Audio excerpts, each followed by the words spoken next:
What's going on, Trophy Kids? We have got an awesome one here for you. We are recapping some of last week's game, but because this podcast is getting out a little later than expected, we're jumping right into the games. We're giving you picks on both the Bengals and Chiefs game, and we're going over the NFC Championship game. We are red hot. Right now on this podcast, I am 9-0. I'm technically 9-1 total playoffs because I did give a pick out on Twitter that I told the listeners, go to Twitter and get that pick. So we'll count that for the record. 9-1. Let's hopefully keep that going this weekend. Thank you for your continued support, and I hope you enjoy this episode.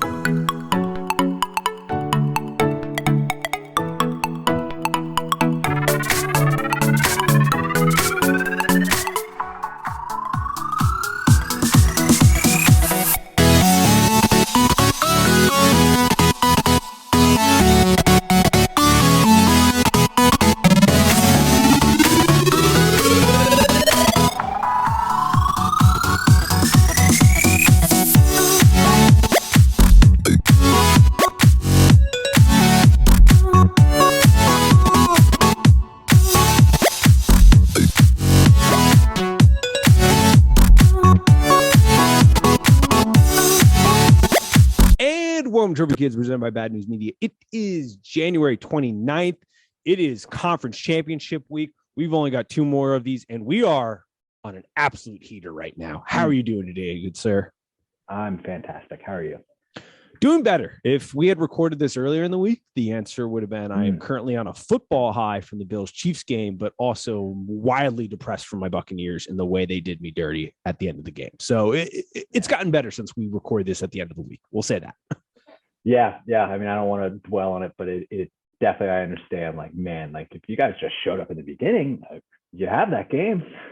There was a part of me, we had to go get my car because the night before I went out and celebrated the Bengals win as a normal human being should do. And I was very hungover, but I had left my car at a friend's house, like a responsible individual. Yep. Yes, we practice responsibility here. And we went and got it after the Bucs game. And I did not say a single word. Like my girlfriend looked at me like, "Are you okay?" And I just looked at her with the biggest, like, the fuck I am. Yeah. Like, and it wasn't even like, I couldn't even really be mad because like you said, we didn't deserve to be in that spot. Like we played such a bad first half. We had so many insane things break our way, like a random snap after we fumble the ball that skyrockets over Stafford's head, fumble at the end of the game when they're trying to run out the clock. Like we didn't really deserve to be there, but we were there. And then for Todd Bowles to just like have zero situational awareness and just call a blitz with man coverage and have Winfield, who is a great safety, but like has no business being one-on-one on the line with Cooper Kupp at the end of the game, where it was like, 28 seconds left. They're outside of field goal range on their own 48 or 44, whatever. Just boneheaded move right there. Extremely boneheaded. I mean, you're going to put a safety on right now. I mean, the best wide receiver in the NFL as of, this season. That's not very smart. I mean, Stafford's, a veteran. He's going to see that right away in his eyes. He's just going to hang on to that. What he did, he hung on to that ball for as long as he could. And then just hurled it, rocketed it. And a quarterback who's been very good against the blitz all season. Like statistically has been very good. And like, this is the part where like, we're not diving into this conversation, but like, unless you really want to, but we generally don't. But like the people who want to still argue Brady Belichick, I always give a slight edge to Brady, but like the two needed each other. And this is the perfect example because Brady did his job, getting them back into the game, executing when it mattered and being right there to win. But like, no way in hell Bill Belichick is allowing defensive play calls that aren't protecting the boundaries and having high safeties so you don't get blown over the top. Like that is why they had so much success, is because like the situational awareness of the Patriots is on par as maybe the best of any organization. And this is the perfect example of like, you needed both. And this was the perfect example, which I said in the beginning of the season, like dumb coaching mistakes and injuries are going to ruin the season for us. And that's unfortunately what happened. It is surprising to see that they're coming from Todd Bowles. I mean, he's such like a respected defensive coach and all that. But I mean, I'm not saying, this paints him or anything, but just like just interesting call. Just something no one seemed to agree with. Obviously, though, if it worked, though, everyone, calls him a genius. It kind of is one of those situations. It's true. Or maybe they just praise like, his balls or whatever. I don't know. Yeah. And that's one thing. Like, I still like Todd Bowles. He did great things with the defense last year. He did good things given the circumstances. This year we've been banged up all season long. Like, I'm not like I'm not overly pissed. It was just like, it was almost that like I'm not mad. I'm disappointed. Like, how could you be so stupid in that situation? Like, or not even stupid, just be that risky when you don't have to be. Like like we just saw their kicker miss a kick that I can't believe any professional kicker getting paid hundreds of thousands of dollars would miss earlier in the season or earlier in the game. Like, he just didn't have the leg for it. And we're going to go blitz now when they're not even in close to field goal range. Like, it just seemed boneheaded. But then, I mean, Sunday night, arguably one of the greatest football games. I mean, I legitimately, that was one of those experiences where, like, I am high after watching something. Like, I feel like I just did drugs after watching what I watched in the Bills-Chiefs game. That was exhilarating football. That was incredible. And literally in the last, like, 3 minutes of that game, I think I said, this is the best game ever. I said it like probably 10 times. And someone even called me out on it. You said it like 100 times. I'm like, 'cause it is. Like, it was amazing. That game was exhilarating. I mean, I know everything Mahomes did was amazing. Something about Josh Allen and the release, and when he just throws it, I don't know. It just looks so different to me. It's just like mesmerizing. I'm just like, how do you do that? Like, it's crazy.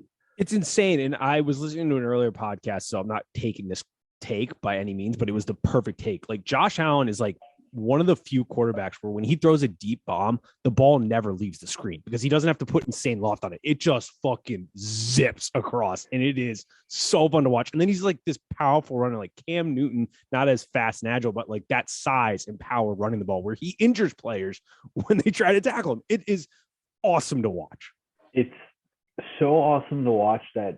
Yes, Mahomes is the better player, but Josh Allen's good enough to the point where I think I'd rather have Josh Allen on Washington just because it's so awesome to watch him, and watching him just run over linebackers. And it's unbelievable. Yeah, he's so fun to watch. I think I'd rather have him on my team than Mahomes.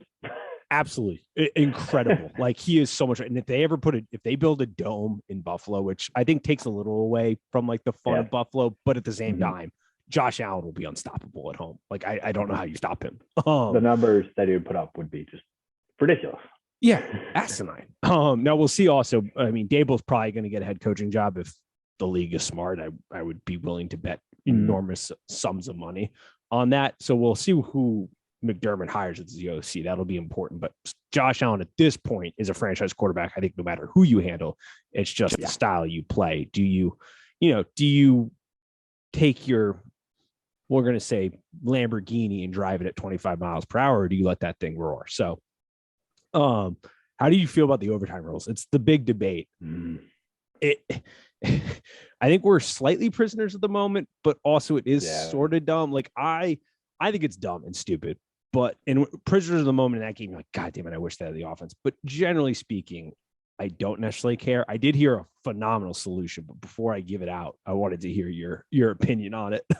I mean, I think we've got to change these rules up. Like, imagine if that was the Super Bowl. I mean, that kind of did happen. I think that Atlanta and New England went to overtime, right? I believe in that comeback. I could be wrong. I think in that comeback it went to overtime, but could be wrong on that. And that I remember was kind of a bummer. Like, I don't want like a Super Bowl going to overtime again where you just, I think I could be totally wrong, but I wanted to say New England went down and scored on the first possession, that James White touchdown.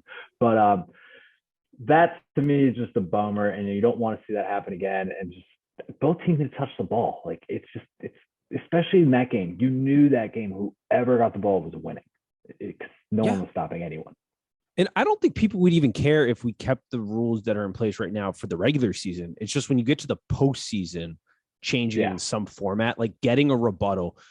Chris Long gave out, it's kind of a wild idea. It would be hilarious and also so much fun. But did you hear this at all? I don't think I did. I'm going to paraphrase a little bit. I apologize to Chris Long if this somehow gets back to you. Awesome. Come on the pod by all means. But he essentially put out this idea, and I think it's great. Screw the coin toss. You have both teams meet at half, and they alternate. They're facing each direction, so offense, plan, and defense, and they alternate going, and whoever scores first wins. But if you get to fourth down and you fail to convert on fourth down, you go back to the 50. So there's like some strategy, like, do you go for broke right away off the bat? Do you try to be like, chip and dunk here or whatever? But like, you both line up, one team goes, one play, then they stop. The next team guy goes, you start at the 50 and you just go. And I think that would be one, hysterical, and two, just like a very interesting change that I had never even thought of. I believe he's a UVA grad, much smarter than me, probably. That's very well thought out. I mean, that'd be crazy. I could never actually see that game when they adopt. I can't either, but it would be awesome in a way. Those are pretty awesome. And by the way, I just want to say, yes, that game did go to overtime, which kind of sucks. I mean, so New England just got that ball. They completed that amazing comeback, and then it was just like, well, obviously they're about to go win, and they did. And I just don't want to see that happen again. No, absolutely not. It's dumb, and it should change for the playoffs. I don't care if you keep it for the regular season, and I don't think you should necessarily adopt the college, or if you do, they should start from further back, because I think putting the Chiefs and Bills starting at like the 20-yard line is just score right away. That game's never ending. But so I do think you should make it a little bit challenger. I don't know the solution, but the rules definitely have to change. And I like all options I've heard, essentially, that just allows for some form of a rebuttal, or Chris Long's system. I'm down for any of them, but they do have to change. All right. Aaron Rodgers too. Before we move on to these games, we have to talk Packers, who Packers Nation, for the first time in way too long, are going to suffer like normal football fans, because they went from one Hall of Fame quarterback in Brett Favre to Aaron Rodgers, and even though they only got one Super Bowl out of Aaron Rodgers, they've been sitting pretty right now, not having to worry about that when the rest of us stress. But Aaron Rodgers, that game was terrible. And for a guy who complains more than I think anybody at that elite level does, personally, like, he's talking about he's being silenced, even though anytime he speaks, there's like 40 mics in front of him. He doesn't understand the meaning of being silenced, constantly complaining. Like, people don't hate you because of the vaccine. Like, sure, there are people that hate you because of the vaccine thing, but the vast majority of people don't. It's because they think you're arrogant and like everything else you do. Still a great quarterback. Like, I don't want to take away from that, but this game, and it doesn't fall completely on him, because in postseason, you got to be a complete team. You got to play special teams, defense, offense. But to only score 10 points when you were considered an MVP candidate, and to be playing the stay played, like, where he's just forcing the ball. He was playing hero ball, forcing the ball, not taking, like how Tom Brady's fantastic, and Patrick Mahomes, which we'll get to, for taking what defenses give him. Like, he just played absolute garbage. It was embarrassing, honestly, if you're a Packers fan, or Aaron Rodgers. I know he doesn't probably feel embarrassed, but embarrassing game. Yeah, I thought it was pretty embarrassing too. And like you said, people don't really, some people do dislike him because of the vaccine thing, but I don't really dislike Aaron Rodgers, but my recent, kind of taken back by Aaron Rodgers, he just seems to be a pain in the ass. Yeah, super high maintenance. Yeah, he seems to be really annoying. And that, those type of people kind of bother me. So yeah, and just to play that way, it was, when I was watching the game, it was like they're up 10-3, but it didn't even seem like for a while like San Francisco was even threatening them, or like even really had a chance to win. Obviously, the block punt was a huge thing that pretty much turned the entire game. But I was just waiting for Rodgers to make this thing 17-3. I was just waiting for him to put it away, and he wasn't doing it. And that's kind of what you expect out of, one of the greatest quarterbacks ever. I just think next year, depending obviously where Rodgers is, but say Rodgers is in Green Bay, we have to be really careful about this team in the playoffs. Because even just in the divisional rounds now, you can't trust them. I don't think I'm going to be wagering on Aaron Rodgers. Honestly, wherever he ends up, I probably won't be wagering on Aaron Rodgers in the playoffs. It's just too long of a sample size now. Yep. And especially at this point in his career, where it's like, don't get me wrong, his skill set's been phenomenal, but we both know that being a great quarterback is more than just having great arm talent and great talent. Like, there's more that gets into it. Everybody on the same page, taking the plays, like making everybody around you better, which I don't think he did, because he didn't trust his wide receivers. At this point in the season, the only two people he seemed to trust were Devontae Adams and Jones. Yep. What are we doing here? Like, I don't know. Like, that to me speaks volumes about the type of quarterback he is at this point in his career. He doesn't seem interested at developing the team like Tom Brady does, where his timing was a little off with guys, but we're moving down the depth chart. Or other quarterbacks, Patrick Mahomes. Like, we see other players outside of Tyreek Hill and Travis Kelce having huge roles in the Chiefs run right now, because Patrick Mahomes has spent the time with his team. He trusts the other guys around him to go out and make plays. And like Aaron Rodgers was just forcing balls left and right. He played terribly. At this point in his career, he's still great, but at this point, it's not what he's doing. The high maintenance he has isn't worth it to me if you're a Packers fan. And I may be saying this a little bit in case Tom Brady leaves. I wouldn't. My tune will change in a heartbeat. I know yours will too if he ends up on your football team. Oh man! At this point, it's sort of a nightmare situation. It feels like. Yeah, kind of. It's just weird that he got to this playoff game and then, like, literally, like you said, he was only forcing it to Devontae. I mean, he ended the season. I mean, like, Allen Lazard in the last 3 games had like 4 touchdowns and like 200 yards. And I mean, I was just like, he threw it to him one time. He had 1 reception for 6 yards in that game. He was wide open in that play where he forced the ball into triple coverage. Like wide open. I know. Yeah, I don't know. It's bizarre. That play right there, I was like, oh, Aaron Rod. Like, yeah, it's downhill from there. But he goes to, there are teams that if you implement him on, Broncos, Titans, Bucks, if Adams follows him to Washington, that team changes dramatically with Scary Terry. Like there are teams, if you put them in there, don't get me wrong, they're right there, but it is that weird thing. We see it at the end of some quarterbacks' careers where the game is sort of starting to slip, but not really because they're still playing at an elite level, but mentally they're just not where you want to be to win championships, I guess, is the best way I'm saying that. One sleeper team, ironically, I think is San Francisco. Yeah. Yeah, that could be an interesting formula. It's funny because that hasn't been talked about a ton. I don't think Denver seems to be the leading candidate, and their coaching hire definitely helps that, but that would be interesting. I would be very interested. We're going to talk about them in a minute and because they have a scenario with Jimmy G that they're going to have to figure out here at some point very soon. But anything before we move on to the football games this weekend here? No, I think we've covered a good bit there. Nice. All right. Well, we have got a reputation to uphold at this point. This streak is now making me nervous. I am currently 9-0 on picks given out on this podcast. 9-1 though total, because I did tell the listeners, go check out the Twitter feed and Instagram. I'm going to give out the Bengals Titans pick on there. I was wrong on the over there. Devastated by that. I mean, I feel like that should have hit. We can talk about that in a moment, but we got a reputation. You've also been red hot. We're killing it right now on this podcast. We got 2 games here to nail it. Let's start in chronological order. Bengals Chiefs. The line is at 7.5. It has been moving. It opened at 6.5 at most books. It's now up to 7.5. It's got that hook on there. Over under 54.5. Can the Bengals continue what seems to be a streak where they just have a horseshoe shoved up their ass and are just pulling out games left and right?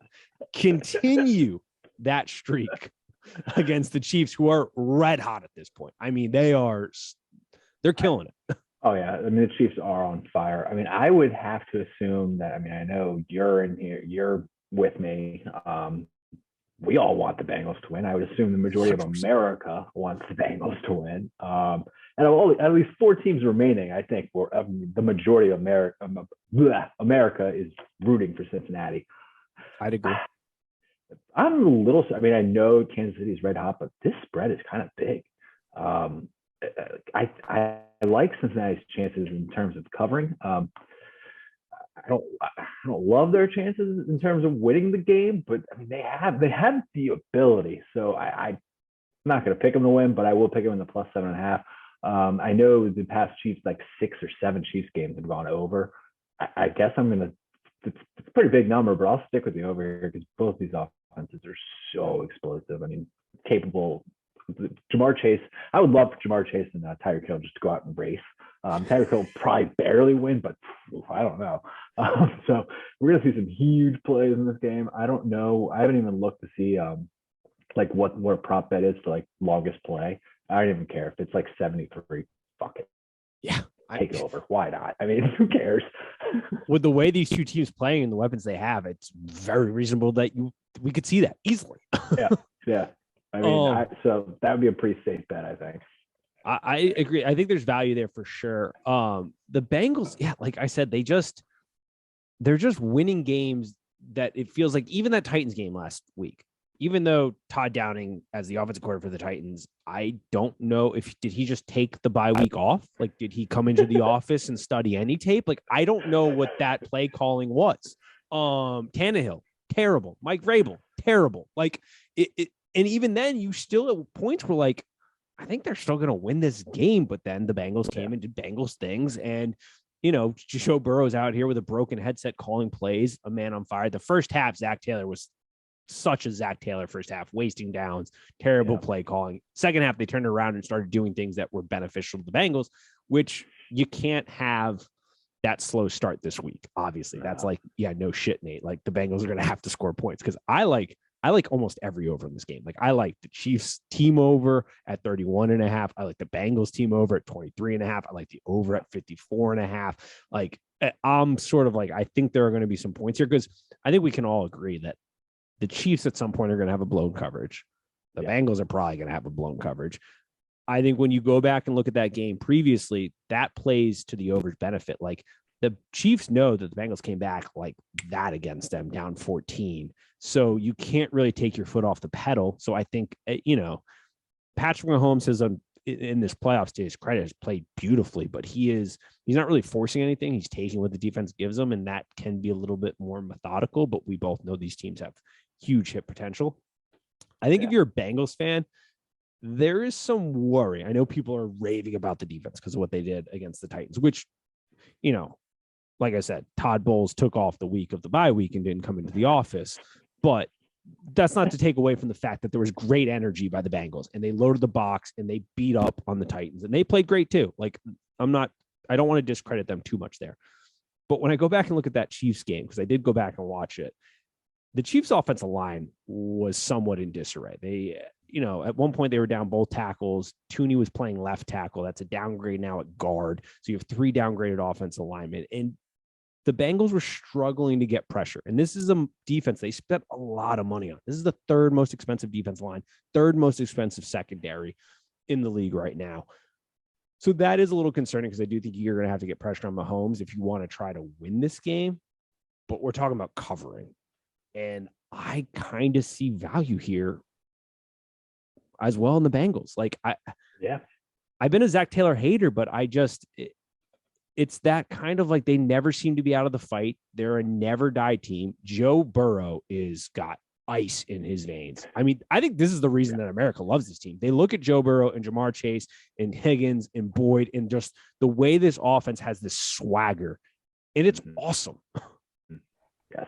Yeah. I mean, I agree. Like that's one, I like that point you brought up. Like Joe Burrow and Jamar Chase, they are not scared at all going into Kansas City. Like this, like I know they're young, but I mean they've played in massive games. Joe Burrow showed nothing really rattles him.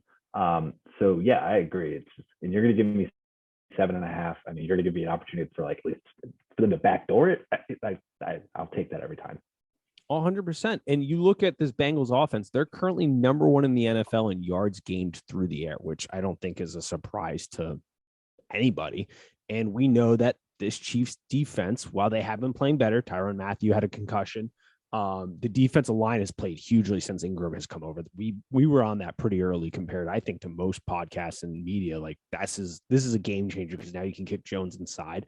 Yep. But the Chiefs, their philosophy is more bend don't break. They've gotten more aggressive this year, but they're a bend don't break team. And if you play that style against a team that gets chunk yard after chunk yard after chunk yard, and you get guys in open space, and we've seen the Chiefs not be the greatest tacklers at times. Jamar Chase and Nixon in space. I wouldn't want to be trying to tackle them. Jamar Chase is, I mean, I knew he was fast, but whoa. Yeah. Lightning quick. Insane. I look like I got egg on my face because I was a big Sewell guy who has played phenomenal, by the way, for the Lions, for all the people that were also on that. But Chase is a game changer. Like they wouldn't be here without Chase. Now the offensive line would be better, but I don't think they'd be here without Chase. And he is an absolute game changer, even in his rookie season. I mean, yeah, I was with you on that too, by the way. I didn't think they should have taken him. Wrong. Yeah, good pick. Great pick, and also great pick by the Lions too. Like they're both playing at great level. I think he's graded out as the best rookie left or tackle right now. But like Chase is a game changer. Like that. Yeah. Also, can we talk about the fact that do we think this is the most overblown thing? Like, how dumb are NFL people that like Joe Burrow's comments about like, yeah, I played in louder environments. Like that was controversial. Like, have you seen college football stadiums, especially in the SEC? Like the majority of the SEC has just logistically tens of thousands of more people than Arrowhead does. I know Arrowhead's rocking, but like, what are we talking about here?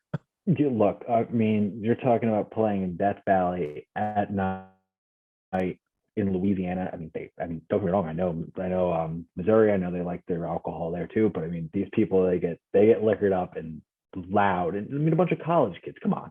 Yeah, you've got bands, you got drunk college kids against the SEC. You've got stadiums that fit over 100,000 people at some of these stadiums. Like, what are we hammered? And they're hammered, right? Like they've been drinking. If it's a night game, they've been there since like 8 a.m. Yeah, exactly. Like, what are we talking about? Like, I don't understand how, like, he wasn't like really dissing him. He was just like, yeah, I don't get fazed by the pressure because I've been in louder stadiums, which is not controversial at all. I don't understand how that became a thing. I mean, do people think like NFL stadiums are louder? I mean, the players are better. They're not louder. No, I think there's like 9 stadiums in the, or 8, 7. I don't know. I did the math earlier this week. There's like 7 or 8 stadiums that are bigger than the biggest NFL stadium in the SEC. Like, I don't know what we're talking about. Yeah. Dumbest thing ever. All right. So you're liking the Bengals value at the +7. I like the over. I like team over for both the Chiefs. I don't like it as much for the Bengals, but I do kind of like it. And I like the over my pick right now. I will give a game side pick on Twitter and Instagram. So make sure you're following at Trivia Kids Pod to find that. But let's talk about the 49ers Rams, unless you have anything else before we move on. No, I'm good to go. I think we covered that pretty well. 49ers Rams, this game. Mm-hmm. I think this is a legacy game for McVay. And not a legacy game because he's got obviously a long career, but at this point, this is a pretty big fork in the road because if he loses this game, it would make it 7 straight to Kyle Shanahan. The line is set at 3.5, over unders 45.5. How are we liking this game? I love the game, but what are we liking here? How are you breaking this down? I'm really annoyed by the spread just because I hate to like do this to the pod, but like it's basically like if this spread stays how it is, I'm gonna go Niners. If this spread goes to 3, I might go Rams.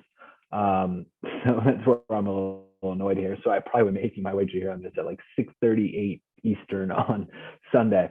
But like you said, it's huge for McVay in my opinion, just because like McVay and Shanahan, you know, I mean they're friends, but they're rivals. They're almost like the coach's form of like a Brady Manning kind of thing almost.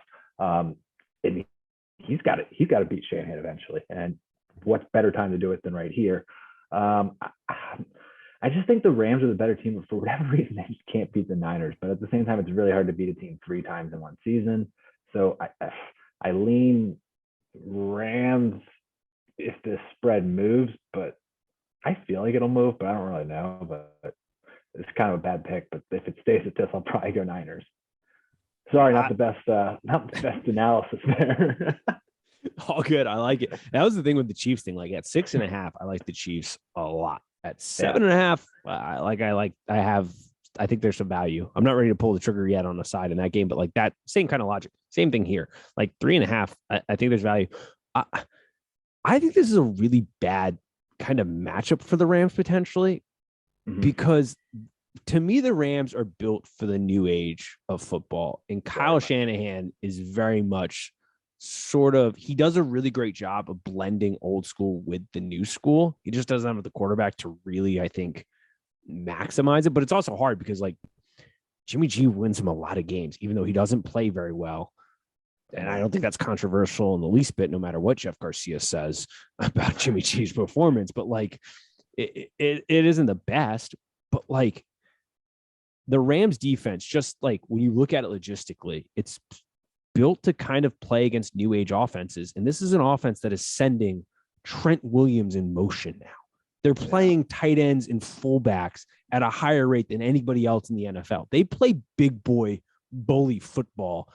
And while the Rams have great talent like Aaron Donald, who is perfectly fine in that environment, and Von Miller is phenomenal, don't get me wrong, but he's a little undersized for an edge guy when you have Trent Williams in motion and you have Greg Kittle there and you have fullbacks coming out of the backfield and you're doing all these things. And then Kyle Shanahan mixes in a ton of motion to get matchups. So Debo is away from Jalen Ramsey and you're getting favorable matchups on certain sides of the field. And it's just like, for all the failings that I think, or not failings, but maybe shortcomings or weaknesses Kyle Shanahan might have as an overall head coach, which people think, and we've thought at various times, from an offensive strategy standpoint, he's phenomenal at mixing those two styles. And I think that's really like a really bad matchup for the Rams. Do you think the Rams, I mean, it's a 1-game sample. Clearly they haven't been able to do it yet. Now they do have Stafford. We can talk about that side of the ball here in a minute, but like, do you think they have a chance to be competitive when we look at that defense versus this offense right now? I mean, it's a great way to look at it, just because you look at the Rams, like you said about Von Miller. Von Miller, he's a phenomenal player. He's first ballot Hall of Famer, but I mean, like you said, he's perfect for the modern NFL. He can, it's a passing league. He's an elite pass rusher. I mean, he could play the run, but just it's not, you know, what he's elite at. So I mean, that's a great thing to bring up. I mean, I don't hate the way you're like breaking it down like that. The only thing that I'm worried about, like with the Niners, Jimmy G, is he going to turn the ball over, you know, 2 or 3 times? I mean, I know that's what LA's going to want to happen. If LA can get out to like an early lead, then I think San Francisco could be in trouble. It's weird because I want the Rams to win because I want to see good quarterbacks in the Super Bowl. So I'd rather Stafford go, and he could play either Mahomes or Burrow. They're both great. But like, it's funny because the Niners are like a great example of me as a Washington fan. Like, if we did what they did, because we never have quarterbacks, like that's how we actually win. But I just don't want them to, because one, they're I don't really like them, as you know, and it's just, but it's annoying because they're constructed like a way that my team could actually be good. Yep. I agree. And here's the other thing about this offense versus defensive matchup. That is, if you're going to be a Rams backer, at least it gives me concern at this point in the season. The Rams are giving up the 3rd most total yak in the NFL this season. I don't know if you noticed, but Deebo Samuel is pretty damn good in the open space. There is a reason that even though Jimmy G has underperformed, the Raiders are 2nd in yards gained per pass, because they do a great job of getting guys in open space and then making plays in the open space. And their expected points off the pass is 9th in the NFL. So that is a concerning matchup, to say the least. And I take the approach that Jimmy G has played pretty terrible in the postseason right now, but he's still getting wins. I think he can play better in this game, which kind of boosts that 49ers, because the thumb's a little bit healthier. He's going to be in a dome. So as long as he doesn't play as bad as he's played, I think that's advantage 49ers. Now we flip the ball. I'm not saying McVay can't beat the 49ers defense, but there is kind of that mindset. I don't know how much gravitas you give it, but like, Shanahan taught him this offense. Shanahan is his mentor. Now, McVay has clearly put his spin on it, but I think that's a huge advantage. No, when you have the coach who sort of created this offensive philosophy, and sure, McVay has changed it and altered it to make it his, but at its core, they're very similar-ish.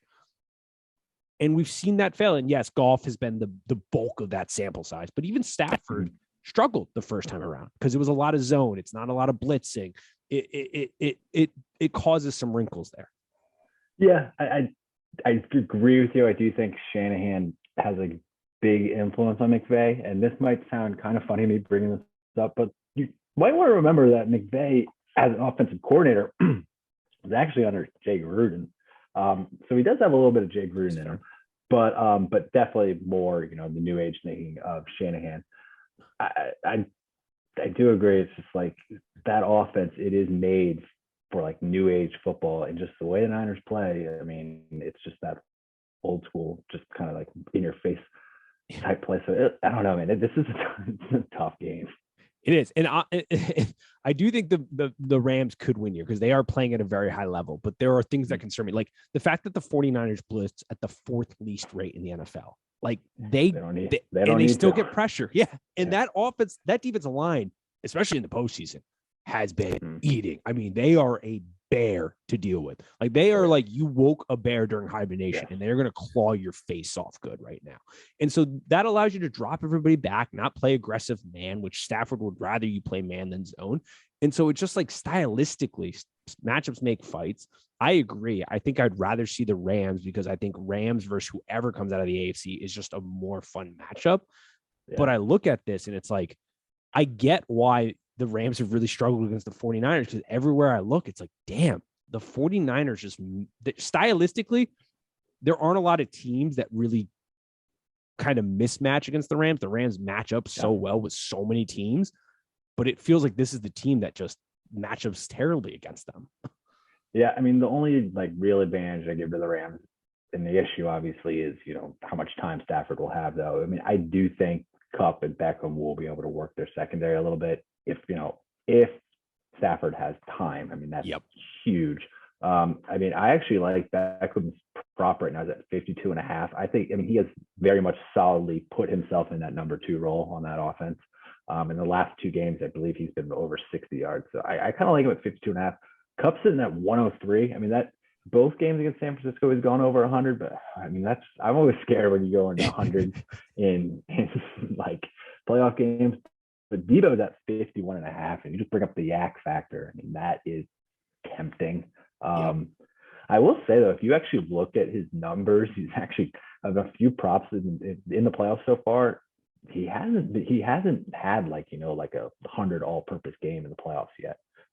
He just has, you know, he has these key plays where, you know, it's 3rd and 7 and they hand it off to him, gets a first down. But yeah, just those are some props that maybe I like, but this is a tough one, man. I don't know. I seriously am not going to place a bet like on the spread until like 5 minutes before. Yeah. I like your logic going to this. Like at 3.5, I'm taking 49ers at this point, but if it drops below that, I think there's a debate, at least from my point of view, there's now a debate for the Rams, but I think at 3.5 with that hook in there, I'm taking the 49ers as my pick. Also 2 things that you mentioned that I had to ask questions about. One, Cooper Kupp. I mean, people don't want to admit it, but like, I don't know. I won't necessarily say he's the highest skilled wide receiver necessarily, but he is well deserving of the conversation. And I may give it to him best producing wide receiver right now in the NFL. And I don't know that there's much of a debate there. He might be. Like, I remember like, I don't know, probably 7 weeks ago on the podcast, I was like, is Cooper Kupp really the best wide receiver? And we were like, maybe, I don't know. But he might be. I mean, he's slowly putting it together. Like, oh shit. I mean, you just keep watching him. You're just like, Jesus, like this is insane. Like, how's he doing this? He just keeps producing. Like I said, there are guys that I think like talent wise, I'd rather have at wide receiver, maybe. Yeah, like Tyreek Hill. Yeah. I was gonna say Tyreek Hill, maybe Hopkins healthy. Like there are guys where like, there are some guys that I'd rather draft, but production wise, it's hard to argue at this point that he isn't deserving of at least being in that conversation. Some people like write it off like stupid, and it's like, this is not stupid. Like you're clearly not watching. I mean, almost 2,000 yards in the season. It's insane. Absurd. Second part, Odell Beckham. I mean, one hitting on all cylinders. And I don't know if it was a possibility, but could you imagine if he had gone to Green Bay? Do you think that game changes at all? Interesting take. Honestly, yeah, probably. I think so. It's kind of funny because we kind of like, and I'm guilty of this. We sort of shat on him when he was in Browns, but we're sort of figuring out that like seems to be a Baker issue that he couldn't get him the ball. we did kind of shat on him a little bit, but we also did mention we did watch the video and he's open. Yes, his dad made a very good video. The man's open. Yeah, we did at the time. You can go back, release the tapes. The tapes are out there. We did go. We both watched them and go, we may have been wrong there. He's open. Yeah. He's like 7-Eleven, always open, but not always doing business when he was on the Browns. But yeah, I think that like, because there were a couple landing spots, and I think Green Bay was like rumored potentially there. Like, that could have been a game changer because now you've seen him. He struggled when he first got to the Rams, but that seemed to be just like him and Stafford not on the same page. Now they're on the same page. He's a legitimate weapon within this offense that just has weapons all over the place at wide receiver. Yeah, I mean, I don't see why he won't continue as long as they continue to play, just continue to produce. I'll be interested. I don't think he's under contract next season. I don't believe so. Yeah, I'll be interested to see what they do if they try to keep him or not. I think he probably fits in there, and I think he would love LA. I assume so. It's a good spot for him. I think Odell is very much enjoying LA. If I would think so. Yes, I don't know him personally, only through what I see, but I would assume the man that had the boat scandal is enjoying the LA life while also having a little bit more cover maybe. And there's so many other people that can be taking pictures of in LA. Yeah, exactly. He can blend in a little bit more if he wants to. Playoff time, you can stand out the rest of the time, but playoff time can hide away a little bit. All right, nice. I think that does it for those two games. Unless you got anything else, I think we covered those pretty damn well for the listeners here. Yeah, I think so. I was gonna say, do you have anything else, just football in general or sports anyway? So now we're breaking into all types of things now with football season coming to an end, unfortunately. Nothing really, but I mean, it's very minor. But Alex Ovechkin at the age of 36 is like, I don't know if he's leading the NHL in points right now, but he was like 2 days ago. That's absurd. Just side note, that is crazy. Yep. Also, I'm a giant fan of this ESPN Plus deal because I've been able to watch way more hockey, and I can actually comment on it. It is insane. Like we love to talk about the Brady effect and how long he's been going, and some of these guys. Andrew Whitworth, another guy who I feel like we're not talking nearly enough. Like Brady's impressive, don't get me wrong, but this is a man that's been banging in the trenches for years and he's still playing at a high level. Whitworth was incredible. But Ovechkin, also another sport, very physically demanding on the body and is just flying around. Unreal. Just quick other side note. Is Tom retiring? Dude, I hope not. We'll see. He might be retiring. I am nervous about it. I don't know if I am definitely not prepared for him to retire, but I don't know if the football world is really ready for him to retire right now, because that game we got, we got it with actually, the take isn't as great because we got it with Josh Allen and Patrick Mahomes. But there's I don't know if we're truly ready to let go of the dude who maybe made a deal with the devil, who is just never out of games and is constantly a thorn in all of the NFL. But I am certainly not ready. And I hope not, because the Bucs will be in a very peculiar situation. Yeah, I don't know. That'll be a weird situation.